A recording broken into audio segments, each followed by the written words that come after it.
lilikuwa ni neno. Kiwa ulikuwa mahali hapo ukisikiliza hilo neno, mimi hata sile chote na sasa ni mtu mwingine zaidi ya Recho. Haleluya! Bwana Yesu asifiwe.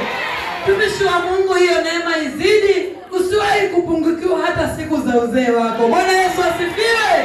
Na sisi wengine sana tubarikiwe katika ni wakati mwingine sasa unasimama kwa miguu yako, tukaribishe mama yetu Maombi kwa heshima na kumpenda. Wapi shangwe?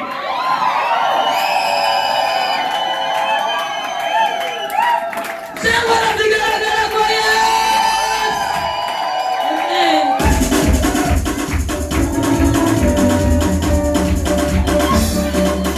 Bwana Yesu asifiwe. Bwana Yesu asifiwe. Shangwe na vigelegele. Unapendeza sana watumishi wa Mungu. Tuwapigie makofi watumishi wa Mungu. Tuwapigie makofi mazuri. Tuwapigie makofi. Shangwe na vigelegele. Amen. Karibuni sana. Asante sana. Ninakaribisha wanazoea. Karibuni wa mama.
Tupige makofi mazuri kwa ajili ya kwaya. Shangwe na vigelegele.